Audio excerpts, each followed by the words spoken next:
पहिला चेंडू चेंडू हवेमध्ये होता परंतु झेल होऊ शकला नाहीये.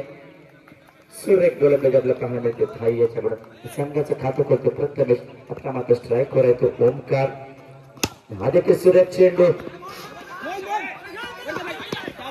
आणि मला वाटतं हा धाव बाद होतोय आणि प्रथमेशच्या स्वरूपात धक्का बसवतो.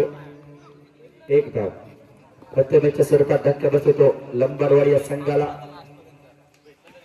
धावसंख्या होती ती 2. पहिलं षटक प्रगतीपथ असताना धावसंख्या होती ती 2. मोठा असा गोलंदाज आपला गोलंदाजी मार्ग पाहायला मिळतोय भाई. हा देखील मला वाटतं सुरेख चेंडू पाहायला मिळाला. निर्धाव चेंडू जाते फलंदाजाला वाटतं हा स्क्वेअर चेंडू होईल परंतु चेंडूने टर्न घेतला आणि निर्धाव चेंडू गेला. हा निर्धाव मला वाटतं हा चेंडू स्क्वेअर जातोय. एक धाव मिळते. धावसंख्या देते 3. हा देखील स्क्वेअर चेंडू अतिरिक्त धावा देतोय भाई. हा देखील पुढे मारेला फटका परंतु तेवढंच सुरक्षित करत आपल्या पाहायला मिळते. धावसंख्या होती ती 5. पहिलं षटक प्रगतीपथावर असताना संघाची धावसंख्या होती ती 5. दुसरा चेंडू पंच मला वाटतं चेंडूची घोषणा करतायत. अतिरिक्त एक धाव. पुढचा चेंडू पुन्हा चेंडू कॅचची कडा घेते. चेंडूवरती एकच धाव. एक धावाने समाधान मानावं लागेल. धावसंख्या होती ती 9. आणि मला वाटतं सूर्य कसा सुरेख केलाय. पंचांकडे आपली पाहूया पंच कोणता निर्णय देतात आपल्याला.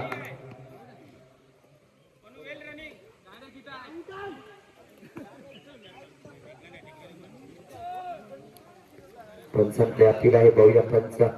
तिन्ही पंच या ठिकाणी डिस्कशन करताना आपल्याला पाहायला मिळतात आणि पंच या ठिकाणी हात वरती करतात आणि OUT आउट. Single run. धावसंख्या 1 आणि हा देखील स्क्वेअर चेंडू अतिरिक्त 1 धाव मिळते. 11. पुढचा चेंडू अंकुशचा. हा देखील चेंडू ह्यामध्ये पाहूया झेल होते का परंतु हा झेल होत नाहीये. नैसर्गिक केल्यामुळे चेंडू अडतोय आणि 3 धावा. 3 धावाने संघाच्या धावसंख्येत भर पडते. कल्पेश धावसंख्या 14. दुसरं षटक प्रगतीपथ असताना धावसंख्या 14. अजून ओपनर फलंदाज ओमकार स्ट्राईक वर आता पाहूया ओमकार.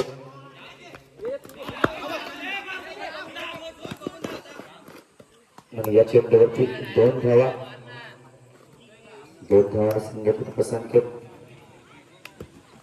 बदल होते. धावसंख्या होती ती 16. पुढचा चेंडू हा देखील उचलून मारेला फटका. मला तर चेंडू जाते सीमारेषा पार. षटकार. या षटकाची संघाची धावसंख्या होती 22. पुढचा चेंडू हा चेंडू निर्धाव चेंडू जाते. सुरेख कमबॅक केले अंकुश यानं. पंच 1-2 ची घोषणा करतात. धावसंख्या आहे ती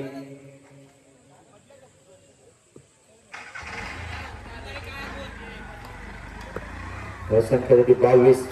हा देखील चेंडूने बॅटची कडा घेते पाहूया झेल होते आणि ह्या ठिकाणी झेल बाद होते. ओंकार. सूर्य कसं कमबॅक केले अंकुश यानं. मला वाटतं रोहित गेला. हा देखील पुढे मारेला फटका. चेंडू जाते सीमारेषा पार. षटकार.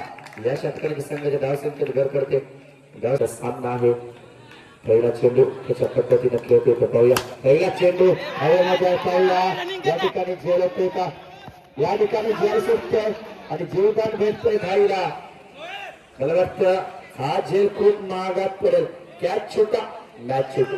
पाहूया या जीवदानाचा फायदा कशा पद्धतीने भाई आपल्या संघासाठी करून देतोय तो. ओमकारचा पुढचा चेंडू पुन्हा त्याला मारा करण्याचं भाई संघाचं खातं खोललंय भाईनं 2. पुढचा एकदा हलका चेंडू हवेमध्ये आहे परंतु हा चेंडू जातोय सीमारेषा पार. षटकार. कॅच सुटली आणि हे मॅच देखील सुटली कारण भाईची कॅच सुटली कारण ती कॅच खूप महागात पडणार आहे त्यामुळे या संघाला. हा देखील बोलतो चेंडू आणि चेंडू जातोय सीमारेषा पार. षटकार. बॅक टू बॅक 2 षटकार भाईने आणि संघासाठी मोठं योगदान देतो. धावसंख्या होती 14. पहिलं षटक प्रगतीपथावर असताना संघाची धाव संख्या होती 14. मोठा फलंदाज आहे बाई. हा देखील सुरेख फटकार. मला तर चेंडू आहे मध्ये बाईला झेल होते का? हा देखील झेल सुटतोय आणि पुन्हा एकदा बाईला जीवदान भेटतंय. पुन्हा एकदा धाव संख्या 2 ने पुढे सरसावते. धाव संख्या होती ती 16. कृपया लंबावडी संघ थोडा पण साईड पाठी व्हायचंय. सामन्यामध्ये थोडा अडथळा येतोय. लंबाडवाडी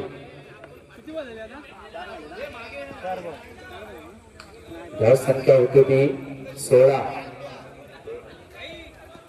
थोडीशी थोडा आपण मागवायचंय. पुन्हा एकदा अंकाचा चेंडू. हा देखील मला वाटतं चेंडू जातोय डिक्लेअर झोन मध्ये. धाव संख्या होती ती 17.